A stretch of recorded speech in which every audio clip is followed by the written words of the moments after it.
Acá en directo desde A Todo Trigo. Y usted sabe que cada 2 años me encuentro con el ingeniero Néstor Darwich, que nos conocemos justamente de otros tiempos, trabajando en la industria de semillas.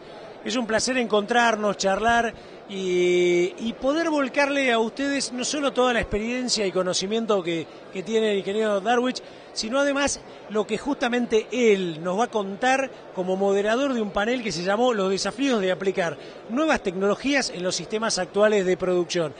Ahí hablaron Emilio Satorre, hablaron Santiago Barberi, Karina Álvarez, un montón de técnicos justamente especializados en el tema. Bien, Néstor, bueno, ante todo, como te decía, un gusto volver a encontrarte. ¿Qué te pareció? ¿Te impactó? ¿Agregó más valor que otros años esto? ¿Qué cosas podés contarnos como que te sentaron como un semáforo verde interesante? Yo creo que todas estas mesas que tienen un nombre así tan importante como avances tecnológicos, obviamente siempre zarandeando de todo lo que se dice quedan cosas importantes. Pero yo creo que estamos yendo cada vez más hacia la práctica, hacia los emprendimientos, o mejor dicho, las herramientas tecnológicas que nos permiten en la realidad lograr cambios dentro de lo que uno puede esperar como cambios factibles para el productor con un costo razonable. Ese podría ser el concepto quizás más importante de lo que ahora podemos discutir que se dijo ayer, ¿no? Por ejemplo, Gustavo Schneider hizo un muy buen análisis de todas las tecnologías de siembra de precisión, o si querés de agricultura de precisión. El título de su charla era ¿qué hay de nuevo y qué hay de viejo en agricultura de precisión? Y bueno, ahí salen cosas muy interesantes. Por ejemplo, él dice que el 75% de los productores utiliza mapas de rendimiento, lo cual me parece bueno. Después dice que el 25% tiene de alguna manera incorporado herramientas para aplicaciones variables, sea en su sembradora o en su fertilizadora, o en ambas.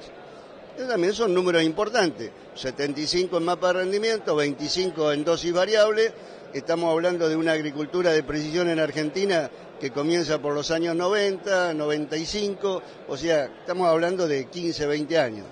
En 15, 20 años tenemos un desarrollo importante en lo que hace a mapas de rendimiento o monitores de rendimiento. Bien, después baja y dice, bueno, cuando le preguntan qué hay de nuevo, porque si esto ya lo tenemos en el 75% de los productores, veamos qué falta. Entonces va a las cosas muy específicas. En general, en la jerga, digamos, de la gente que hace esto, se conoce como Big Data o Big Data, que es un conjunto de herramientas que se pueden usar, de donde están imágenes satelitales de muy buena resolución, pero de un costo accesible, porque hasta hace unos años vos querías una imagen de alta resolución y tenía que hablar de 5 a 7 mil dólares por imagen. Entonces es muy lindo, pero ¿quién las compraba? El productor no las podía comprar. Entonces, bueno, esto ahora hay un montón de satélites nuevos que dan imágenes de buena resolución, mucho más baratas, mucho más, algunas gratis, totalmente gratis. Entonces, bueno, eso es una mejora. Después mencionó los nanosatélites, es decir, esos satélites chiquititos que se lanzan y que también son capaces de dar imágenes, quizás de no tan buena calidad, pero muy baratas. Después mencionó los WAPs, o los drones, como se dice, los avioncitos que pueden sobrevolar superficies chicas. Eso no sirve para muchas hectáreas, pero sí para estudiar lotes en detalle. Y bueno, y cuando terminó de exponer todo esto, dice, bueno, muy bien, estas son las herramientas. Cada una de estas herramientas aporta algo para entender los problemas. Ahora, ¿cómo hago yo para juntar toda la información de cada una de estas herramientas? Bueno, ahí es lo que, digamos, se está trabajando o se conoce como los cerebros inteligentes, que no es nada más que un programa de computadora muy, muy detallado, muy amplio, que permite juntar toda la información on the go, como dicen ellos, la que vas recogiendo día a día en el momento, y procesarla y tomar resoluciones o tomar decisiones en función de esa información. ¿Qué es lo que generalmente nos faltaba en el sentido de que analizábamos cosas, pero la capacidad del que analizaba para tomar decisiones cuando eran muchos datos se complicaba? Es decir, generalmente tomábamos mucha información y utilizábamos una parte de esa información. La computadora te permite meter un montón de cosas dentro de un programa y tomar decisiones. De cualquier manera, él lo aclaró y dice, bueno, esto es muy bueno, se ha mejorado mucho, pero obviamente la pregunta que viene de la gente es, bueno, ¿cuántos hoy en la Argentina pueden acceder a ese tipo de programa? Muy poco, es casi experimental. Entonces la pregunta que yo le hice, le digo, bueno, como viene la evolución de esto, ¿cuántos años estimás vos para que este tipo de herramienta esté disponible a nivel de productor? Obviamente no me lo puedo contestar porque no hay un estimador que te permita decir cómo vamos a avanzar en los próximos 5 o 10 años. Depende de muchas cosas. Tengo una pregunta ahí, Néstor. ¿Cómo juegan algunos, software y organizaciones que se manejan en red?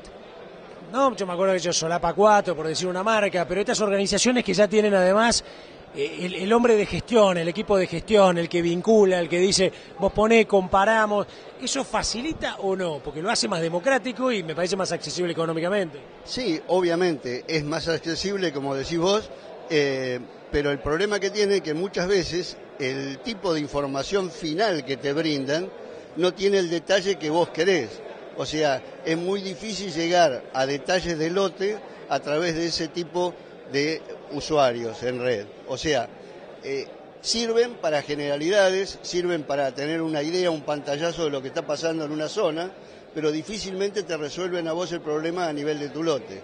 Bien, y ahí viene una pregunta que te hago, es, con ese tipo de información, bajado a la práctica, ¿no? ¿Cómo es el gap? Porque yo te digo, a lo mejor, yo soy un tipo, no, yo me manejo atrás de una computadora con un montón de informaciones, pues en el campo se me pierden las cosas, tengo un contratista que no viene, perdí el momento óptimo, se le descolocó la sembradora y uso otro y no estoy usándolo, ¿no? Porque todo eso tiene que tener una correlación con el mundo real, que es cielo abierto, un lugar biológico y seres humanos manejando máquinas. Exactamente.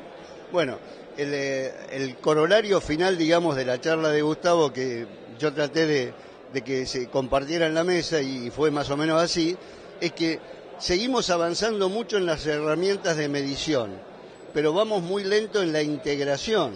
Es decir, te pongo un ejemplo fácil, un ejemplo, digamos, práctico.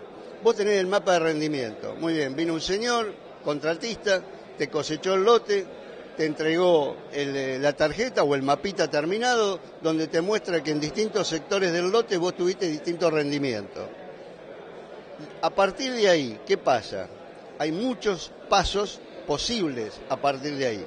Vos podés tomarlo y decir, bueno, a ver, yo quiero saber qué pasó en cada uno de estos sectores. ¿Por qué acá coseché 80 quintales de maíz? ¿Por qué acá 60 y por qué acá 90? La primera, si vos tenés o tuviste, antes de llegar al mapa de rendimiento, tuviste alguna evaluación durante el ciclo de cultivo de lo que podría ser número de plantas, stand de plantas, tamaño de espiga en cada uno de los sectores, bueno, podés tener un dato más de cómo fue el cultivo. Si a eso le sumás que tenés algún evento que haya podido ocurrir en el lote, como puede ser algún anegamiento, por ejemplo, parcial en una parte del lote, o sabés que tu lote tenía en sectores distintos tipos de suelo, vos podés relacionar. Ahora, lo importante es explicar ese año. Bueno, sí, tiene una importancia, pero ya pasó, vos ya cosechaste. Lo importante es usar esa información para próximos años. Para poder saber que esos eventos se van a repetir a través de los años en el mismo sector del lote y con distintos cultivos, vos tenés que hacer una secuencia por lo menos de 3 o 4 años con distintos cultivos para saber si lo que vos estás viendo como diferencia de rendimiento en sectores depende de lo que está abajo, es decir, depende del suelo, que es algo que no lo podés cambiar todos los años, o fue un error de manejo de ese año. Entonces ahí es donde fallamos generalmente. No hay un seguimiento. Vos tenés el mapa de rendimiento muy lindo, pero después cuando vos decís, bueno, sigamos esto a través de 5 años, a ver qué pasa. Ahí generalmente hacemos agua. No hay continuidad. Entonces, recalco lo que dije anteriormente. Avanzamos mucho en medir y nos tapamos de información. Medimos altura de planta, color, medimos no sé, fecha de floración, humedad a la cosecha, un montón de parámetros que se registran con maquinitas y que son de fácil registro. Pero después, ¿cómo los integramos? Porque eso son medidas aisladas. Tienen correlación, algunas sí, otras no. ¿Y cuáles son las causas de esas variaciones? Entonces vos tenés que hacer un análisis muy profundo de cada caso para poder llegar a decir, bueno, uso el 100% de esta variabilidad que estoy viendo. O mejor dicho, detecto o, clasifico en un 100% a qué se debe esta variabilidad. La mayoría lo vemos, miramos y decimos, qué bárbaro, mira esta parte del lote, y ahí terminó la cosa. ¿Te puedo atar este tema justamente de mirarlo sistémicamente con la charla de Emilio Satorri y lo que vos sacaste? Porque yo escuché algo y tiene que ver el sistema empresa, el sistema cultivo, el sistema técnico, ¿no? Medio como que integra un poquito. Sí, señor. Emilio diferenció muy bien lo que es el sistema de producción del sistema de cultivo. Es decir, vos podés, como decíamos recién, seguir muy bien tu sistema de cultivo. Es decir, tu maíz, por ejemplo. Fecha de siembra, control de malezas, número de plantas, plantas germinadas, hasta la cosecha, hasta tomar la humedad del grano. Tenés todos los parámetros. Pero eso es un ciclo, un cultivo en el ciclo. Eso es el ciclo de producción, de cultivo. Ahora, cuando vamos al ciclo de producción, es mucho más complejo, porque ¿de qué depende? Depende de la rotación anterior, de qué habías hecho en el barbecho, de cómo habías fertilizado el cultivo anterior. Tenés una serie de interacciones con el ambiente que diferencia lo que es el ciclo del cultivo propiamente dicho con cómo interacciona con el resto del ambiente y el resto de cosas que vos has hecho en ese lote. Y obviamente que podés llegar a hacer después. Entonces, para tener una mirada, yo diría un poco más válida, un poco más precisa de la cosa, tenemos que mirar el ciclo de producción, no el ciclo de cultivo. Porque el ciclo de cultivo se limita a presiembra, a cosecha, pero lo interesante es saber qué le pasa a ese ambiente, llamémosle a ese lote o a esos lotes, durante un periodo de 4 o 5 años donde vos estás rotando con diferentes cultivos y haciendo distintos manejos. Te salto ahora a suelo y siembra directa, ¿no? Y justo hace un rato hablábamos con Matías Ferrecio, que en algún momento alguno había dicho que los problemas de inundación, etcétera. Entonces, ahí está bueno analizar un poquito esta lógica y qué se dijo. Bueno, ahí habló Karina Díaz, puso ejemplos. Ella comenzó con ejemplos un poco, digamos, en el tiempo anteriores, en el sentido de que cuando hacíamos labranza y empezamos con la directa, bueno, mostró los típicos pisos de arado de la labranza y cómo después con la directa fueron desapareciendo. Pero yo le pedí después, en la ronda de preguntas que hicimos en el cierre, que se jugara un poquito más y contara un poquito más de lo que está pasando ahora después de 20 años de directa. Porque la historia de labranza directa es muy linda, ya la conocemos, es decir, terminamos con las labranzas, empezamos con la directa, el suelo empieza a mejorar en un montón de parámetros, pero después de 20 años de directa, ¿qué pasa? ¿Y qué pasa acá en el sudeste, por ejemplo? Nos hemos encontrado con que tenemos serios problemas de compactación, o sea, un poco debido, ella lo dividió muy bien, es decir, los problemas físicos del suelo pueden ser por genética, es decir, por el tipo de suelo, cantidad de arcilla, limo, materia orgánica, o por manejo. Generalmente hay una combinación de las dos cosas, pero acá tenemos suelos, vos sabés que los suelos de Balcarce estaban considerados como los mejores de la Argentina, más o menos, o sea, la diferencia con Pergamino era que en Pergamino el clima era mejor, pero los suelos son tan buenos los de acá como los de Pergamino. Además, acá habían conservado más la materia orgánica, ¿no? 6% por ahí. Bueno, algunos quedan, muy poquito, pero algunos quedan. Pero el problema es que abajo de ese horizonte negro hay un B con 40% de arcilla. Eso no lo hace improductivo para nada. Los ucranianos tienen 44% de arcilla y tienen los suelos re fértiles. No ese es el problema. El problema es que con el manejo de la siembra directa, con el tráfico que Karina especificó muy bien, los problemas de tráfico a la cosecha, cuando vos no te organizás y dejás que el carretón vaya y venga por donde quiera, sin respetar las cabeceras o las calles establecidas, esa cantidad de tráfico influye en la densificación de los horizontes subsuperficiales, es decir, se compacta de 15 centímetros a 20 y si eso es un año, bueno, al otro año no lo haces, no pasa nada, pero si lo repetís durante 20 años, terminás con un ladrillo que ocurre entre los 15 y los 25 centímetros, que no tiene absolutamente ningún poro. Es como si vos pusieras ahí una cerámica. El suelo de Uruguay, como tuviera. Entonces vos decís, bueno, estamos en directa hace 20 años, sí, no hay arado, no hay disco, nada. Y ese piso ahí es muy parecido al piso de arado, muy parecido al piso de arado. Sin herramienta se formó por la compactación. Entonces, a lo que yo iba es, detectamos eso. Bueno, sí, mucha gente se queja, dice, sí, yo cada vez veo que se infiltra menos el agua, cada vez tengo más charcos. Bueno, macanudo, ¿y fuiste a mirar qué pasa? No, bueno, supongo que es por compactación. No, supongo no. Tenés que tener una medida real. Es decir, agarrar la pala, o si querés, hay otras formas, pero la más sencilla, recorrer el lote y fíjate si es un problema puntual en un sector o lo tenés en todo el lote. Y si lo tenés en los lotes de al lado. Bueno, ese tipo de cosas es a la que yo creo que tenemos que prestarle mucha atención.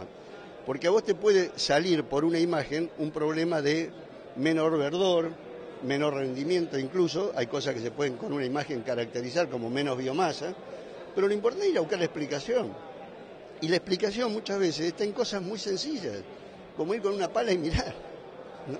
Decime, ¿y cuál es la solución? Porque algunos decidieron a lo mejor, qué sé yo, hacer un subsolado, ¿no? Y pegarle como una, digamos, airearlo después de 20 años, como esos roperos que dicen, bueno, lo corro y te das cuenta que tenés que pintar la pared, ¿no? Algo de eso. Bueno, también Karina lo explicó muy bien. Ella dijo, hay dos opciones. Una es la prevención y la otra es usar herramientas para revertir la situación. Las herramientas que conocemos para revertir la situación o la remediación, como se dice, ya sabemos que no funcionan. ¿Por qué no funcionan? Porque en estos suelos que tienen arcilla, vos pasás cualquiera de los escarificadores, cualquiera de los aparatos para descompactar, y cuando llovió, cayó la primera lluvia, la arcilla se otra vez volvió a cerrar y te duró 3 meses. Gastaste un montón de plata y cuando terminó ese cultivo tenés el mismo problema. Entonces todos los años no se puede hacer porque es muy caro. Entonces la remediación no sirve, pero sí sirve la prevención. ¿Y qué es la prevención? Rotar con gramínea, no hacer soja sobre soja, tener buena cobertura, lograr, digamos, dentro del balance de las rotaciones que tenga 1 o 2 años de maíz o trigo, por lo menos en 3 o en 4, ¿sí? ¿Eso rompe el ladrillo? O sea, vos lográs, porque necesitas una raíz pivotante que quiebre y empiece a generar raíces. Estamos hablando de prevención. Eso sirve para prevenir que se haga. Una vez que tenés el ladrillo, tenés que ir a descompactar y después hacer prevención. Porque si descompactás y seguís haciendo lo que hacía antes, no funciona. O sea que ahí te serviría de repente pasar una herramienta y ahí sí meterle un buen maíz o un trigo. Exactamente, empezar con las buenas técnicas de manejo que conocemos. Y voy a otra que es la que a vos te encanta, que es, y vos sos una especie de prócer local acá en el tema buenas prácticas, ¿eh? Se habló de buenas prácticas, ¿no? Pulverizaciones, todo lo que tiene que ver un poco con esto. Contanos un poquito. Bueno, me gustó mucho la charla de Gustavo Casal sobre el tema pulverizaciones, porque para nosotros los agrónomos toda esta parte mecánica de las pulverizaciones siempre es algo novedoso, algo como que está más allá, ¿no? Que decimos, bueno, esto es para los especialistas. Entonces me sorprendió 2 cosas. Una, los manuales que él mostró, que yo ya los había visto, de cómo viene perfectamente indicado para cada pico, o sea, para cada pastilla que vos vas a usar, las tolerancias, dónde lo podés usar, en qué condiciones, la eficiencia que podés lograr. Está todo, pero escrito, como te diría, a prueba de tonto, es decir, con colores. Ahora yo le dije, Gustavo, los aplicadores, que reconocimos que el 80-90% acá contrata las aplicaciones, o sea, se tercerizan, ¿respetan esas normas de los manuales? Y me dice, sería bueno, pero no siempre. Entonces yo veo que hay como un divorcio entre lo que vos contratás para hacer el servicio y lo que sería ideal. Y vos lo ves en el campo, o sea, él hablaba, por ejemplo, de regular la altura del botalón en función del volumen, de la pastilla, de la presión, del viento, de la humedad. Y vos ves que el tipo que viene a hacerte la aplicación encara, ¿viste? Y mira a ver el viento a lo sumo y le mete con el mismo volumen y a la misma altura a 2, 3, 4 lotes lo que tiene que hacer en el día. O sea, no modifica nada. Y entonces yo le digo, ¿por qué pasa eso? Le digo, yo tengo una idea de que es que nosotros como agrónomos no sabemos bien cómo controlar a la persona que viene a hacer el trabajo porque no manejamos esa herramienta. Me dice, en el 90% de los casos pasa eso. Ni el dueño del campo ni el agrónomo tienen el conocimiento como para controlar y saber si la persona que está ejecutando el trabajo lo está haciendo bien. Entonces, esa es una falla. Por eso lo que hablábamos hoy de los cursos para ingenieros agrónomos, no digo para que salgan mañana a fumigar, para que sepan cómo tienen que controlar estas cosas. Y después mostró una herramienta que me pareció fabulosa, de TIJET, que creo que es el NIB 7120, que es como una computadora que te regula absolutamente todo. ¿Te acordás cuando empezamos con las máquinas automáticas para sacar fotos? Que vos decías, pongo en automático, me olvido del diafragma, la velocidad, todo. La máquina sacaba en cualquier condición. Bueno, esto es así. Vos tenés una computadora en la pulverizadora que te programa absolutamente todo. La velocidad a la que vos querés trabajar, obviamente primero para el cultivo, la altura, el caudal, el tipo de pastilla. La máquina, hay una palabra que sería, escoge la mejor combinación para todas esas situaciones, de humedad, de viento, de altura del cultivo, de caudal, de producto. Entonces, al ponerle vos, indicarle el producto que estás usando, la temperatura, la máquina optimiza cuál va a ser la presión que va a usar para ese tipo de pico, y lo varía a piacere on the go. Es decir, no es que vos la programás y queda ahí. No, a medida que van cambiando, la máquina va automatizándose y cambiando esas combinaciones. Una cosa maravillosa. Entonces el tipo explicó cómo se mejoraba la eficiencia del impacto de las gotas, usando eso a usar una tecnología convencional donde vos aplicás siempre a la misma velocidad, al mismo volumen y con el mismo tamaño de gota. Para cerrar, Néstor, la realidad un panel impecable, ¿no? Yo digo, bueno, con esta nota yo suelo a mis alumnos mandarle links. Ahora no le mando tanto cosas escritas porque les divierte más, entonces para analizar. Y digo, bueno, con esto tengo material para todo el año, porque acá hay como una especie de resumen, ¿no? Que es un resumen tuyo sobre la base también de tu propia intervención, buscando en cada uno de tus académicos ese dato, esa cosa, esa información, ¿no? Para pelotear. Haceme como un cierre final de esto. Bueno, el cierre final podemos decir, el panel fue muy bueno, como decís vos, la calidad de los que hablaron, todos tipos muy reconocidos, cada uno en su tema, y yo creo que el mensaje que a mí me gustaría transmitirle al productor es, hoy tenemos herramientas muy sofisticadas para medir cosas, desde las más sencillas hasta las más complejas, obviamente con diferentes costos. Y el productor tiene que entender que la herramienta esa es solamente una parte que le puede ayudar a él en su programación para mejorar la eficiencia o los rendimientos. El resto tiene que estar dado por el conocimiento del uso de esa herramienta. En otras palabras, como decía un profesor mío hace muchos años, avanzamos muy rápido en la medición de todos los parámetros físicos, químicos, vegetales, pero avanzamos muy lento en la integración de todas esas mediciones. Entonces, eso es lo que a veces pareciera como que hay productores que se desilusionan porque dicen, compré una herramienta tecnológica y no me funcionó. No me funcionó, ¿por qué? Porque los procesos a los cuales él debería haber sometido a esa herramienta implican conocimiento. La herramienta sigue siendo buena, pero si vos no tenés el conocimiento de cómo manejarla y cómo aprovechar los datos que te da esa herramienta, y claro, viene la desilusión. Pagaste y no tuviste el resultado esperado. Entonces creo que ahí tenemos que insistir. Seguir profundizando el conocimiento, tener reuniones con productores. El INTA tendría que estar un poco más cerca de los productores. Al INTA lo veo muy lejos de los productores. Tiene buenos técnicos, pero más reuniones con productores. Salir el INTA a la calle a buscar, a preguntarle al productor qué es lo que necesita, como hacíamos en los años 70, que íbamos tranquera por tranquera a ver cuáles eran los problemas de los productores. Y entonces el INTA tratar de resolverle eso. Sin embargo, lo veo como una cosa muy estatizada, muy burocratizada. No hago críticas a la gente porque los técnicos siguen siendo buenos y como en toda institución hay gente que trabaja mucho y otros que trabajarán menos, no es el caso. pero el INTA como institución yo lo veo lejos de la gente. Hay un intento de acercamiento a todo lo que es pro huerta, a todo lo que es huertas familiares, qué sé yo, pero al país para darle de comer con la huerta no alcanza.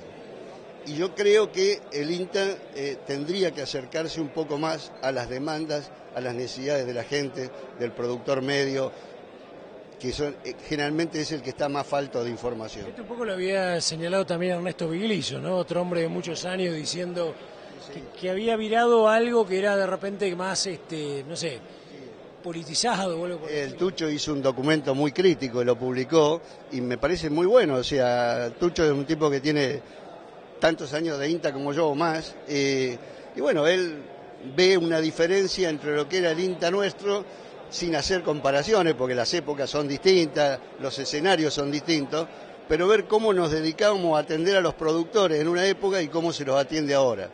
Y yo creo que tiene razón, en muchas de las cosas que dice estoy de acuerdo. Néstor, impecable como siempre, muchísimas gracias, siempre es un gusto.